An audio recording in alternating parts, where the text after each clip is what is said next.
Guys, Jason R. Jones here, back up in the Porcupine Mountains in Michigan's Upper Peninsula, and it's about 8:30 a.m. here on July 7th, 2014. It's been a little while since I've checked in and done one of these. I've been pretty busy, just trying to earn a paycheck, but wanted to do a quick little video journal here since I've been up here. This has been my second outing of the year.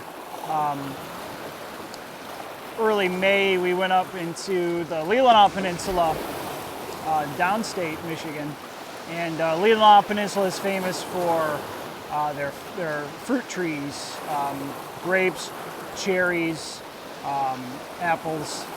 And they make a lot of wines, from cherry wines and grape wines, and it's also the home of Sleeping Bear Dunes, which is one of my favorite places to photograph.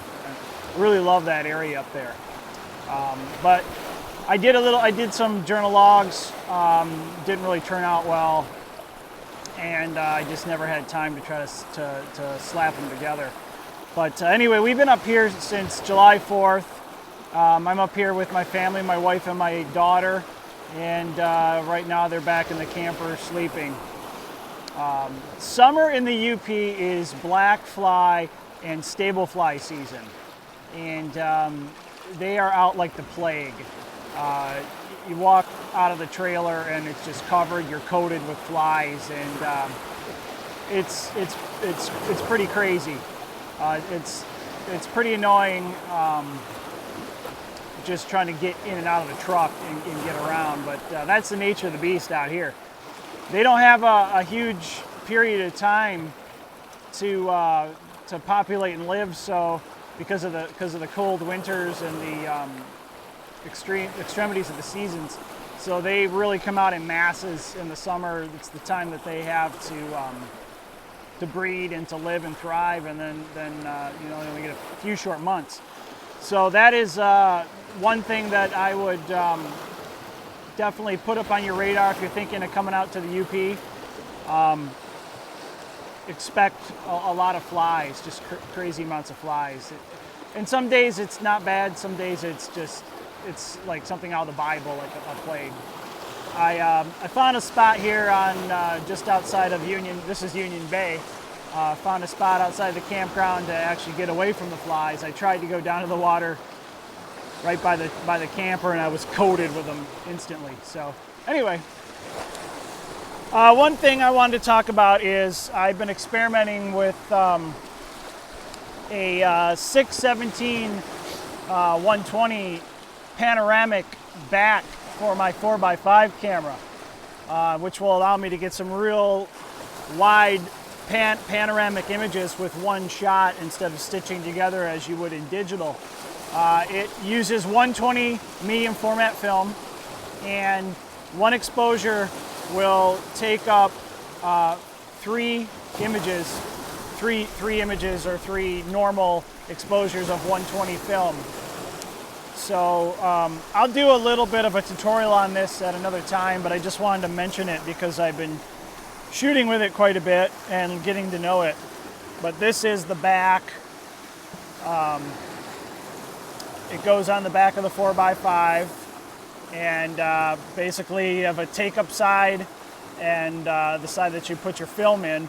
This back piece comes off, this back plate comes off, and there's a little window here that tells you your exposure, so when you're advancing you know where you are. So you expose to, for 617 you would move the exposure wheel to the position 3, 6, 9, and 12, and that's all you get is 4 shots on the 617 setting for the 120.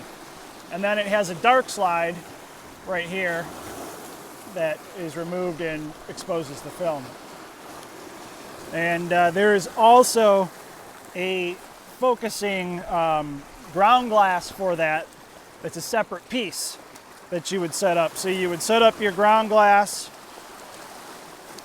focus your shot, and then remove it and place your film and your film back on to make your 4 exposures. So I was in the Leelanau, as I mentioned, back in May, and first time I'd used it, and I had known that the wide format, the 617, can cause some vignetting problems. I did experience some of that. Some of it was due to the camera movements. You really want to have it as flat as possible without too many movements, I found at least. I've been using my 120 millimeter lens. I bought a recessed back for my 90 millimeter and just wasn't able to get it to focus. It wasn't recessed far enough. So the 120 is the normal lens really for the 4x5. That's what I've been using. And it's given me some pretty cool shots. I walked away with one out of all the shots from that trip in the Leelanau that I really like. It's the Point Betsy Lighthouse. And I shot it on Ilford F-Pan 50 ISO black and white film. And came out pretty good. I'm actually happy with that shot. Pretty satisfied with it. I've been using it again here. I shot a panel last night down at the Presque River. If you watched my earlier episodes, you'll remember we were on the Presque River last fall. This was taken a little further downstream, almost at the outlet into Lake Superior. And I did a panel there.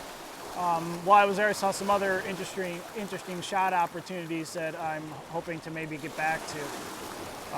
But anyway, I just wanted to sneak this little journal log in. It's been a while and I really want to try to catch back up. I know we have some new subscribers and thank you very much for subscribing to the channel here and following along on the journeys. We are going to be up north until the 16th of July. We're going to be here in the Porkies until the 11th, and then we're heading downstate just across the bridge basically to the tip of Lake Michigan in an area called Wilderness Recreation and Sturgeon Bay. And I'm very excited about that. Really excited about that area because Lake Michigan is a very sandy, duny coastline. And that area is some very shallow waters that you can walk out in for quite a ways. A lot calmer than Lake Superior most of the time. And I'm really looking forward to getting some really neat, maybe some sunsets and some really cool shallow ripples, sandbar shots, wide open water. So I'm excited to see what that's like because I've never been there. But at any rate, today I think we're going to head into the Keweenaw Peninsula, which is a good hour drive from here, but we're going to head up into Houghton Hancock, and I'm going to scout around and look for this area that I've heard about that's near Eagle River to shoot maybe a sunset. So thanks for tuning in as always. And again, hopefully I'm gonna catch back up with my video journals here the rest of the summer and into fall. So thanks for watching, and we'll check in with you a little bit later.